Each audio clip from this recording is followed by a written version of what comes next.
Hello viewers, welcome to Tips Mathematics 23. So இந்த கிளாஸில் 6th standard social புக்கில் இருக்கக்கூடிய சிவிக்ஸ் பகுதி இருக்குது இல்லைங்களா, அதாவது குடிமையியல், அதில் 2வது லெசன் தான் படிக்க போகிறோம். ஆல்ரெடி ஃபர்ஸ்ட் லெசன் வந்து நம்ம படிச்சிட்டோம். இப்போ சமத்துவம் பெறுதல்ங்கிற 2வது லெசன் படிக்க போகிறோம். ஓகேங்க, இது எந்த யூனிட்டுக்கு நம்ம படிக்கிறோம் அப்படின்னு கேட்டிங்கன்னா யூனிட் 5 பாலிட்டி அப்படிங்கிற பகுதிக்கு நம்ம படிக்கக்கூடிய பாடம் தான் இது. ஓகேங்களா, சரி, 6ஆம் கிளாஸ் பசங்களுக்கு சமத்துவம் எப்படி பெறணும் அப்படிங்கிற விஷயத்தை பற்றி தான் இங்கே சொல்லி கொடுத்துருப்பாங்க. ஸோ சமத்துவம்னா என்ன, சமத்துவமின்மைனா என்ன, அந்த மாதிரி சின்ன சின்ன பேசிக்கான விஷயம் தான். டே டு டே லைஃப்பில் நம்ம பார்க்குறத சின்ன பசங்களுக்கு ஒரு கருத்தை வந்து கொடுத்துருக்காங்க. அவ்வளோதான், ரொம்ப ஈஸியான பாடமாக தான் இருக்கும். இப்போ முன்முடிவு அப்படின்னா நம்மளே ஒரு விஷயத்த தப்பாக வந்து கருதிட்டு அதுக்கு ஒரு முன்முடிவு எடுத்து வச்சுருப்போம் இல்லைங்களா, இதுதான் கரெக்டுன்னு சொல்லிட்டு. ஸோ அதை பற்றி வந்து எக்ஸ்பிளைன் பண்ணியிருப்பாங்க. பாரபட்சங்கிற விஷயம் ஏன் வந்து உருவாகுது அப்படிங்கிறத பற்றி வந்து கொடுத்துருக்காங்க. இதெல்லாம் ஜஸ்ட் வந்து ரீட் மட்டும் பண்ணுங்கள், போதுமானது. மாறா கருத்து அப்படின்னா முன்முடிவுன்னு ஒன்று பார்த்தோமா, அந்த முன்முடிவு ரொம்ப வலுவாக இருக்குது, அதாவது என்னோட தவறான கருத்து ரொம்ப வலுவாக இருக்குது அப்படிங்கிற பட்சத்தில் அந்த கருத்து என்ன ஆகாது, மாறவே மாறாது. அதுதான் வந்து மாறா கருத்துன்னு கொடுத்துருக்காங்க. அடுத்தது சமத்துவமின்மை மற்றும் பாகுபாடு. சமத்துவமின்மைனா என்னதுங்க, ஒருத்தவங்களை உயர்த்தியும் இன்னொருத்தவங்களை தாழ்த்தியும் வந்து பார்க்கக்கூடியது என்னது, சமத்துவமின்மை. அதுதான் என்னது, பாகுபாடும் கூட. ஸோ இதெல்லாம் ஜஸ்ட் என்னன்னு டைட்டில் வச்சு நமக்கு பார்த்தாலே தெரியுது இல்லைங்களா. இதெல்லாம் வந்து 6ஆம் கிளாஸ் பசங்க தெரிஞ்சுக்க வேண்டிய விஷயம், நமக்கு பெருசாக அவசியம் இல்லை. அடுத்தது இனவெறிக்கு முடிவு. ஸோ இது வந்து ரொம்ப முக்கியமான பாக்ஸுங்க. இனவெறிக்கு முடிவு கட்டினவர் யார் அப்படின்னு பார்த்தீங்கன்னா தென்னாப்பிரிக்காவோட முன்னாள் அதிபரான நெல்சன் மண்டேலா அப்படிங்கிறவர் தான் இந்த இனவெறிக்கு முடிவு கட்டியிருக்காரு. ஸோ இது எந்த நாட்டிலங்க நடந்துச்சு அப்படின்னு கேட்டிங்கன்னா தென்னாப்பிரிக்காவில் இனவெறி வந்து ரொம்பவே தலைவிரிச்சு ஆடிச்சுங்க. ஸோ அந்த இடத்துல போராட்டங்கள் நிறைய நிகழ்த்தி அதுக்கு ஒரு முடிவு கொண்டு வந்தவர் யார் அப்படின்னா நெல்சன் மண்டேலா தான். ஸோ இவர் 27 வருஷம் சிறை வாழ்க்கைக்கு பிறகு 1990 என்ன ஆயிருக்காரு, விடுதலை ஆயிருக்காரு. ஓகேங்களா, சரி, அதனால் இவர் வந்து என்ன பண்ணுறாரு, உலகளவில் ரொம்பவே பாராட்டப்படுறாரு. ஓகே, இதை பேஸ் பண்ணி ஒரு ஆர்டிக்கிள் வந்து நம்ம படிக்க போகிறோம். அதாவது இந்திய அரசியலமைப்பு சட்டத்தில் இருக்கக்கூடிய ஒரு விதி வந்து படிக்க போகிறோம். இது வந்து ரொம்ப முக்கியமானது நமக்கு, சரிங்களா. இந்த லெசனில் பார்த்துருக்கக்கூடிய ஃபஸ்ட் இம்பார்ட்டண்ட்டான பாயிண்ட், இந்த பாக்ஸும் ரொம்ப இம்பார்ட்டன்ட். அரசியலமைப்பு பொறுத்தளவில் முதல் பாயிண்ட் நம்ம இப்போ படிக்க போகிறோம். எந்த ஒரு குடிமகனுக்கும் எதிராக மதம், இனம், சாதி, பாலினம், பிறப்பிடம் என்ற அடிப்படையில் பாகுபாடு காட்டக்கூடாது என்று இந்திய அரசியலமைப்பு சட்டப்பிரிவு 15(1) வந்து அறிவுறுத்துதான், சரிங்களா. ஸோ இது என்னென்னா, எந்த ஒரு, அதாவது இந்திய குடிமகன் இருக்காங்க இல்லைங்களா, எந்த ஒரு குடிமகனுக்கு எதிராக நீ வந்து இந்த மதத்தை சேர்ந்தவன், நீ வந்து இந்த இனத்தை சேர்ந்தவங்க, நீ இந்த ஜாதியை சேர்ந்தவங்க, நீ வந்து இந்த பாலினம், அதாவது ஆண் பால் பெண் பால் அந்த பாலினம், நீ இந்த இடத்துல பிறந்தவன் அப்படின்னு சொல்லிட்டு எந்த ஒரு பாகுபாடும் காட்டக்கூடாது. அதாவது இந்த அடிப்படையில் மொழி மட்டும் இதில் இடம்பெறாதுங்க, மொழி கண்டிப்பாக வராது. ஸோ கன்ஃபியூஸ் ஆகிக்காதீங்க, மொழி இதில் கிடையாது, அதை நல்லா தெரிஞ்சு வச்சுக்கோங்க. ஸோ இங்கே கொடுத்துருக்கக்கூடிய மதம், இனம், சாதி, பாலினம், பிறப்பிடம், இதோட அடிப்படையில் யாராவது பாகுபாடு காட்டுறாங்க அப்படின்னா இந்த சட்டம் வந்து அவங்கள என்ன பண்ணும், தண்டிக்கும். ஸோ இந்த சட்டப்பிரிவில் என்ன சொல்லியிருக்காங்கன்னா, பாகுபாடு காட்டக்கூடாது, இந்திய குடிமகனுக்கு இந்த பாகுபாடு இருக்கவே கூடாது அப்படிங்கிறத இந்த சட்டப்பிரிவு சொல்லுது. 15(1) அப்படிங்கிற சட்டப்பிரிவு வந்து சொல்லுது. ஸோ ரொம்ப ரொம்ப ரொம்ப முக்கியமானது, தெளிவாக படித்து வச்சுக்கணும். ஸோ இந்திய அரசியலமைப்பின் படி முதல் இம்பார்ட்டண்ட்டான பாயிண்ட் வந்து நம்ம இங்கே படிச்சிருக்கோம், சரிங்களா. அடுத்தது சாதி பாகுபாடுங்கிறது ஆல்ரெடி நம்ம எல்லாருக்குமே தெரிஞ்ச ஒரு விஷயம்தான். அடுத்து இங்கே வந்து பார்த்திங்கன்னா சாதி பிரச்சனைகள் அந்த ஒடுக்கப்படுறதுனால ரொம்ப பாதிக்கப்பட்டவர் வந்து யார் அப்படின்னு பார்த்தீங்கன்னா நம்ம டாக்டர் B.R. அம்பேத்கர் அப்படிங்கிறவர். இவரை வந்து என்னன்னா ஒரு தாழ்த்தப்பட்ட குடும்பத்தை சேர்ந்தவர். அதனால சின்ன வயசுலேருந்து என்னதுங்க, இந்த மாதிரி பாகுபாடுகள், இந்த இன்னல்களுக்கு ரொம்பவே ஆளாக்கப்பட்டவர் யார், இந்த B.R. அம்பேத்கர். ஸோ அதனால தான் இவர் என்ன பண்ணியிருக்காரு, இந்த சாதி முறை ஒழியணும் அப்படிங்கிறதுக்கு ரொம்பவே தீவிரமாக வந்து போராடி இருக்காரு, சரிங்களா. சரி, அடுத்தது பாலின பாகுபாடுனா நமக்கே தெரிஞ்சதான், ஆண் பெண் அப்படிங்கிற பாலின பாகுபாடு இப்போ வரைக்கும் நமக்கு இருந்துக்கிட்டு தான் இருக்குது. சரி, இப்போது அம்பேத்கர் பற்றி ரொம்ப ஒரு முக்கியமான பாக்ஸ் வந்து கொடுத்துருக்காங்க.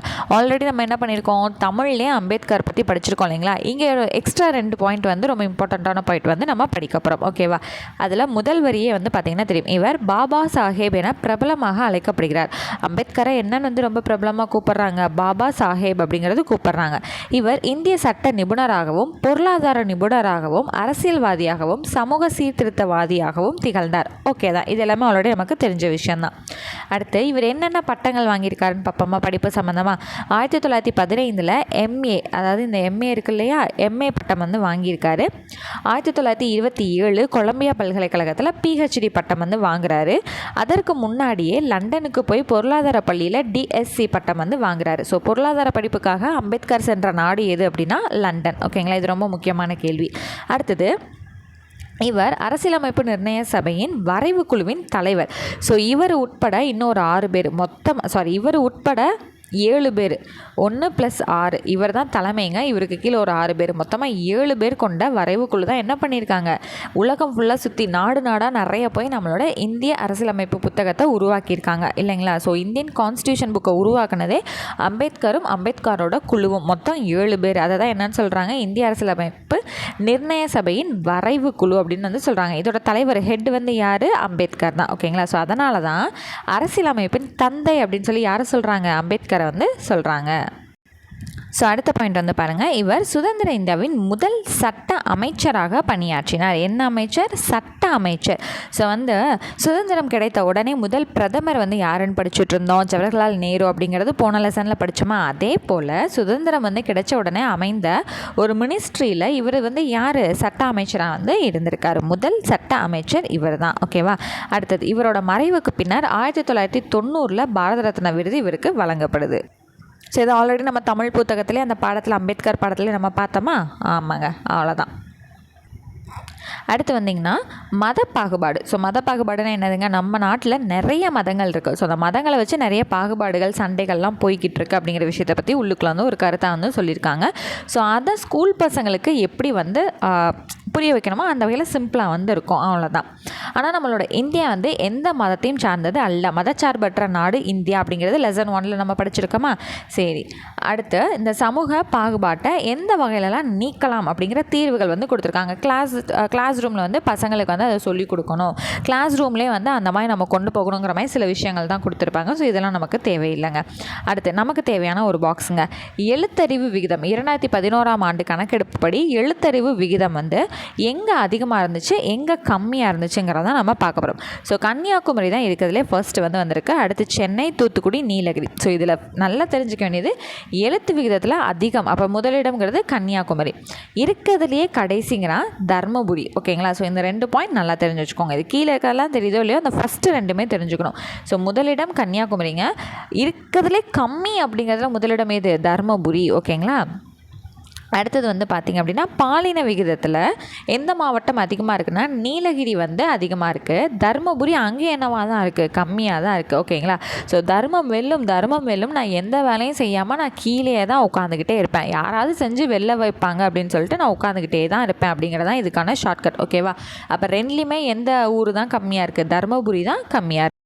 ஓகேங்களா. எழுத்தறிவு அதாவது கல்வி அறிவில் கன்னியாகுமரி அதிகமாக இருக்குது, தர்மபுரி தான் கம்மியாக இருக்குது. ஓகேங்களா. ஸோ இதில் எப்படி எடுத்துக்கலாம்னா, ஸோ ஜஸ்ட்டு சும்மா எக்ஸாம்பிளுக்கு சொல்கிறேங்க. எக்ஸாம்ஸ் அப்படின்னாலே, டாப்பர் அப்படின்னாலே பொதுவாக நிலவிட்டிருக்க கருத்து என்னது, கேர்ள்ஸ் தான் வந்து நல்லா படிப்பாங்க, நல்லா மார்க் கெயின் பண்ணுவாங்க, அந்த மாதிரி இருக்குமா. அப்போ கன்னி அப்படிங்கிறத ஞாபகம் வச்சுக்கணும், எழுத்தறிவுக்கு கன்னின்னு ஞாபகம் வச்சுக்கணும். ஸோ ஜஸ்ட் ஃபார் ஷார்ட்கட்டுங்க, ஏன் பசங்களாம் நல்லா படிப்பாங்களான்னு கிளம்பி வந்துடக்கூடாது. ஓகேங்களா. ஸோ இது வந்து என்னது, தர்மம் வரும் சொல்லிட்டு கீழே உட்காந்துட்ருக்காங்க. ஸோ தர்மபுரி வந்து லாஸ்ட்டு. அதே போல் இங்கே வந்து பார்த்திங்கன்னா அதே போல் தருமபுரி என்ன தான் கீழே தான் உட்காந்துட்ருக்கு பாலின விகிதத்துலேயுமே. இப்போ வந்து பர்த் ரேட் வந்து அதிகமாகிட்டே போகுதுங்க, நீளமாகிட்டே போகுதுங்க, பாலினம் அப்படிங்கிறது நீளமாகிட்டே போகுது அப்படிங்கிற மாதிரி சும்மா ஒரு கான்செப்ட், சும்மா ஒரு ஷார்ட்கட்டுக்கு வச்சுக்கோங்க. இப்போ நீலகிரி நீளமாகிட்டே போகுது, மக்கள் தொகை கொஞ்சம் கம்மி பண்ணுங்க அப்படிங்கிறதுக்கு இதுதான் வந்து ஷார்ட்கட். ஓகேவா. நீலகிரி வந்து பாலின விகிதம் அதிகமாக இருக்குது, தருமபுரி கம்மியாக இருக்குது. ஓகேங்களா. சரி, ரொம்ப கன்ஃபியூஸ் ஆகிக்காதீங்க, ஜஸ்ட் ஃபார் ஷார்ட்கட் மட்டும்தான். ஓகேவா. அடுத்தது இந்திய அரசியலமைப்போட படி ஒரு ஆர்டிக்கல் 15(1) அப்படிங்கிறது பாகுபாடு காட்டக்கூடாது அப்படிங்கிறது ஒரு ஆர்டிக்கல் படித்தோமா. இப்போ அடுத்து 14வது பிரிவு வந்து நம்ம படிக்க போகிறோம். ஓகேங்களா. இதுவுமே நமக்கு ரொம்ப முக்கியமானது. ஸோ எங்கே இருக்குன்னு பார்த்தீங்கன்னா, இந்திய அரசியலமைப்பின் 14வது பிரிவு சட்டத்திற்கு முன் அனைவரும் சமம் அப்படின்னு சொல்லுது. ஒன்றுமே இல்லைங்க, இந்த ஆர்டிக்கிள் 14, இந்த 14வது விதி என்ன சொல்லுது அப்படின்னா, சட்டத்துக்கு முன்னாடி அனைத்து மக்களும் சமம் தான் அப்படிங்கிறத நமக்கு சொல்லுது. அவ்வளோதான், வேறு ஒன்றுமே இல்லை. ஓகேங்களா. ஸோ அப்படியே இந்த பக்கம் வந்திங்கன்னா இன்னொரு விதி வந்து படிச்சிடலாம். பிரிவு 17 படி இந்தியாவில் தீண்டாமை ஒடுக்கப்பட்டது. ஸோ தீண்டாமை சட்டம்ங்கிறது ஒன்று இருக்குது அப்படிங்கிறது நம்ம கேள்விப்பட்டிருப்போம் இல்லைங்களா, ஸ்கூல் படிக்கும்போது வந்து நம்ம எல்லாருமே பார்த்துருப்போம். அது வந்து எந்த விதியின் கீழ் வருதுன்னா 17வது விதி, சரத்துன்னு வந்து சொல்லுவாங்க. சரிங்களா. இது என்ன பேசிக்காக இந்த சட்டங்கள் இருக்குது இல்லைங்களா, சரத்து 14, சரத்து 17 அந்த மாதிரி வந்து சொல்லுவோம். இப்போ இங்கிலீஷில் எப்படி ஆர்டிக்கல்னு சொல்கிறோமோ தமிழில் சரத்துன்னு சொல்லுவோம், இல்லைனா சட்ட விதி அப்படின்னு வந்து சொல்லணும். நீங்கள் சரத்துன்னு படித்தாலும் சரி தான், அதாவது நீங்கள் இப்படி சரத்து அப்படின்னு படித்தாலும் சரி தான், இல்லை விதி 14, விதி 15, விதி 17ன்னு படித்தாலும் சரி தான், இல்லை ஆர்டிக்கல் 15, ஆர்டிக்கல் 14, ஆர்டிக்கல் 17 படித்தாலும் ஓகே தான். ஓகேங்களா? ஸோ எப்படி படிக்கணுங்கிறது தெரிஞ்சிருச்சுங்களா? சரி, இப்போ நம்ம என்னென்ன விதிகள் இந்த லெசனில் படித்தோம்? 14 விதி 14 என்னது? சட்டத்திற்கு முன் அனைவரும் சமம். அடுத்து விதி 15ல் 1 என்ன வந்து படித்தோம்? பாகுபாடு காட்டக்கூடாது. எதோட அடிப்படையில் பாகுபாடு காட்டக்கூடாதுங்கிறதையும் நம்ம படித்தோமா? அடுத்து விதி 17 என்ன படித்தோம்? தீண்டாமை ஒடுக்கப்பட்டது அப்படிங்கிறத நம்ம படித்தோமா? அவ்வளோதான். இந்த 3மே இந்த லெசனில் ரொம்ப முக்கியம். அதுபோக என்ன படித்தோம்? அம்பேத்கர் பற்றி படித்தோம், நெல்சன் மண்டேலா பற்றி படித்தோம். இன்னொன்று என்ன படித்தோம்? கல்வி அறிவு, அதாவது எழுத்தறிவில் எந்த எந்த மாவட்டம் அதிகம், எந்த மாவட்டம் குறைவு, பாலின விகிதத்தில் எந்த மாவட்டம் அதிகம், எந்த மாவட்டம் குறைவுங்கிறத படித்தோமா? அவ்வளோதான். பார்த்தீங்களா, பாயிண்ட்ஸ் எவ்வளோ கம்மியாக இருக்குன்னு பார்த்தீங்களா? அடுத்து இங்கே வந்து பார்த்திங்கன்னா அப்துல் கலாம் பற்றி கொடுத்துருக்க விஷயத்த கொஞ்சம் டீட்டெயில்டாக வாசிச்சு வச்சுக்கணும். சரிங்களா? ஸோ இவரோட காலம் எப்போங்க? 1931 2015 வரைக்கும் இவரோட காலம் வந்து இருக்குது. ஓகேவா? அடுத்து வந்து இங்கே வந்து பார்த்திங்கன்னா இவர் ராமேஸ்வரத்தில் வந்து பிறந்தவர். இந்தியாவோட 11வது குடியரசுத் தலைவர். இப்போ தெரியுதுங்களா நான் ஏன் படிச்சு வச்சுக்கணும்னு சொன்னேன்னு? ஸோ இந்திய அரசியலமைப்புக்கு கீழே இந்த பதவிகளும் இருக்குது இல்லைங்களா? அப்போ கண்டிப்பாக இதை நம்ம தெரிஞ்சு வச்சுக்கணும். ஸோ 11வது குடியரசுத் தலைவர். இவரை வந்து மக்களின் குடியரசுத் தலைவர் அப்படின்னு வந்து அன்போடு நினைவு கொள்கிறாங்க. ஸோ அந்த அளவுக்கு பிடித்தமான ஒரு குடியரசுத் தலைவர்ன்றதை வந்து மீன் பண்ணுறாங்க. அடுத்தது இங்கே கீழே வந்து பார்த்திங்கன்னா இவருக்கு பாரத ரத்ன விருது 1997 வந்து கொடுக்கப்பட்டிருக்கு. அடுத்து இவர் எழுதின நூல்கள் என்னென்னு பார்த்தீங்கன்னா இந்தியா 2020, அக்னி சிறகுகள், எழுச்சி தீபங்கள், தி luminous park, mission India. So இது எல்லாமே ஒரு இடத்துல தமிழ் புத்தகத்தில் நான் சொல்லி கொடுத்தேன் இல்லைங்களா? இதுக்கப்புறம் நீங்கள் அப்துல் கலாம் அப்படிங்கிற ஏரியா எங்கே பார்த்தாலுமே இந்த டேட்டாஸ் எல்லாம் என்ன பண்ணிக்கணும்? படிச்சு எழுதி வச்சுக்கணும். சரிங்களா? இவரை இந்தியாவின் ஏவுகணை மனிதர் அப்படின்னு வந்து என்ன பண்ணுறாங்க? சிறப்பிக்கிறாங்க. ஓகேங்களா? அடுத்தது இங்கே பாருங்கள், இளவழகி அப்படிங்கிற பொண்ணு வந்து என்னென்னா கேரம் கேமில் வந்து ரொம்பவே வந்து திறன் வாய்ந்த பெண். ஸோ உள்ளே வந்து என்ன கொடுத்துருக்காங்கங்கிறத ஜஸ்ட் ரீட் அவுட் பண்ணிக்கோங்க. அடுத்தது 6ஆம் தமிழ் புத்தகத்தில் நம்ம படிச்சிருப்போம் இல்லைங்களா? ஸோ வந்து 2016 ரியோ ஒலிம்பிக் போட்டியில் வந்து பாரா ஒலிம்பிக் உயரம் தாண்டுதலில் ஊனமுற்றவர் ஒருத்தவர் வந்து ஜெயிச்சிருப்பார், தங்கப்பதக்கம் வாங்கினார் அப்படிங்கிறத பார்த்தோமா? ஸோ அது வந்து இவர் தான். ஸோ இவரை பற்றி ஜஸ்ட் வந்து கொடுத்துருப்பாங்க, தெரிஞ்சுக்கோங்க. அடுத்து விஸ்வநாதன் ஆனந்த் அப்படிங்கிறவரை பற்றி இங்கே வந்து கொடுத்துருப்பாங்க. ஸோ இவர் கண்டிப்பாக நம்ம எல்லாருக்குமே தெரிஞ்ச ஒருத்தர் தான். நம்ம ஸ்கூல் டேஸ்லேருந்து இவரை பற்றி நல்லாவே தெரிஞ்சிருக்கோம் இல்லைங்களா? ஸோ இந்தியாவோட முதல் கிராண்ட் மாஸ்டர் அப்படிங்கிற விருதை இவர் எப்போ வாங்குறாரு அப்படின்னு வந்து பார்த்தீங்கன்னா 1988 இவர் வந்து என்ன பண்ணுறாரு? இந்தியாவோட முதல் கிராண்ட் மாஸ்டராக வந்து மாறுறாரு. ஓகேங்களா? ஸோ இவர் என்னதுங்க? உலக சாம்பியன். இதில் செஸ் காம்படிஷனில் உலக சாம்பியனாக வந்து இருக்கார் இல்லைங்களா? ஸோ அதை பற்றி இங்கே வந்து கொடுத்துருப்பாங்க. ஸோ இவருக்கு வந்து ஒரு விருது வந்து இந்தியாவில் வந்து கொடுத்துருப்பாங்க. என்னென்னு வந்து பார்த்தீங்கன்னா ராஜீவ் காந்தி விருது.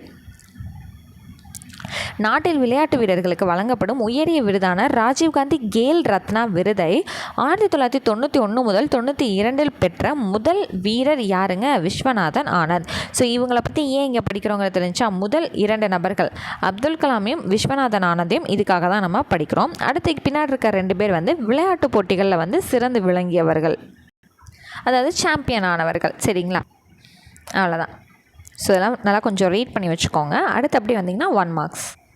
ஸோ இங்கே பாருங்களேன், பின்வருவனவற்றில் எது பாரபட்சத்திற்கான காரணம் அல்ல? ஸோ இது வெறும் ஆப்ஷன்ஸை படிச்சிங்கனாலே உங்களுக்கே தெரியும்.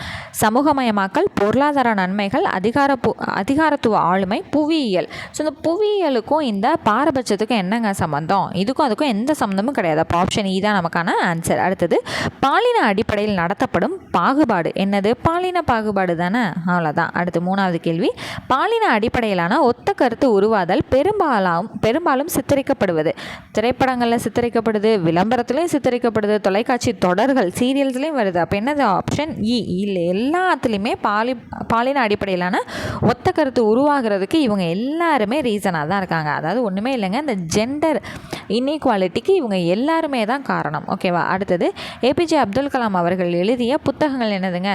இந்தியா 2020 அவர் எழுதினது தான், அக்னி சிறகுகள் அவர் எழுதினது தான், எழுச்சி தீபங்களும் அவர் எழுதினது தான். அப்போ இவை அனைத்தும் ஆல் ஆஃப் தீஸ். அடுத்தது ஏபிஜே அப்துல் கலாம் அவர்களுக்கு பாரத ரத்னா வழங்கப்பட்ட ஆண்டு இப்போ தானே படித்தோம், 1997 பாரத ரத்னா கொடுத்தாங்க. அடுத்தது விஸ்வநாத் ஆனந்த் முதலில் கிராண்ட் மாஸ்டரான ஆண்டு வந்து எதுங்க? 1988 1988 இப்போ தானே நம்ம ரீட் பண்ணோம்.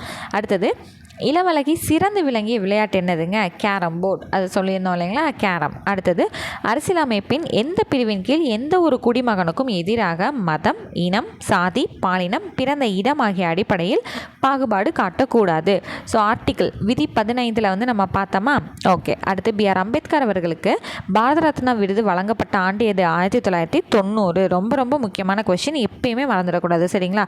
அடுத்து, 2011ஆம் ஆண்டின் கணக்கெடுப்பின்படி தமிழகத்தில் அதிகமான கல்வி அறிவு பெற்றுள்ள மாவட்டம் எதுங்க?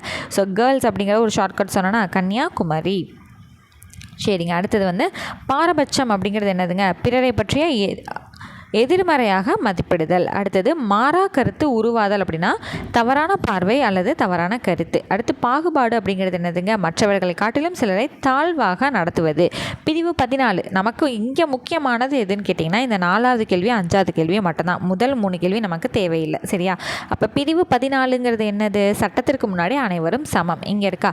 அடுத்து பிரிவு 17 என்னது? தீண்டாமை ஒழிப்பு. அவ்வளவுதான், முடிஞ்சிருச்சா? ஸோ அடுத்து வந்து பார்த்திங்கன்னா ஃபில் இன் த பிளாங்க்ஸ் இருக்குது. டேஸ் என்பது மற்றவர்களை பற்றி எதிர்மறையாக அல்லது தாழ்வான முறையில் கருதுவதாகும். பாரபட்சம்ங்க. டேஸாம் ஆண்டு ஏபிஜே அப்துல் கலாம் பிறந்தார். 1931. 1931 என்ன பண்ணியிருக்காரு? அப்துல் கலாம் வந்து பிறந்திருக்காரு. அடுத்து, இந்தியாவில் மிக உயர்ந்த விளையாட்டு விருதான ராஜீவ்காந்தி கேல் ரத்ன விருதினை முதலில் பெற்றவர் யாருங்க? விஸ்வநாத் ஆனந்த். ஸோ இது வந்து புக் இன்டீரியரில் நீங்கள் தெளிவாக படிக்கலைனாலும் புக் பேக்கில் இருக்குங்கிற ஒரு ரீசனுக்காக என்ன பண்ணணும்? அந்த பாயிண்ட்டை தெரிஞ்சு வச்சுக்கணும், ஓகேங்களா? சுதந்திர இந்தியாவின் முதல் சட்ட அமைச்சர் யாருங்க? அப்வியஸாக நமக்கு தெரிஞ்ச B.R. அம்பேத்கர் தான். அடுத்து, 2011ஆம் ஆண்டு மக்கள் தொகை கணக்கெடுப்பின்படி குறைந்த பாலின விகிதம் எதுங்க? தர்மபுரி. ஓகேங்களா? ஸோ தர்மம் அப்படிங்கிறது உங்களுக்கு ஞாபகம் வந்திருக்கணும், ஓகேவா? ஸோ அவ்வளோதான். இந்த லெசனில் நம்ம பெருசாக என்னத்தை படிச்சிட்டோம்? ஒரு 4-5 பாயிண்ட் தான் நம்ம படிச்சிருக்கோம், ஓகேங்களா? ஸோ ஜஸ்ட் அப்படியே வந்து ஓட்டிவிட்டிங்கனாலே டக்குன்னு உங்களுக்கு மெமரைஸ் ஆயிடும், ஓகேவா? ஸோ இப்போது சிவிக்ஸ், அதாவது பாலிட்டியில் முதல் 2 பாடங்கள் வந்து நம்ம முடிச்சிட்டோம்.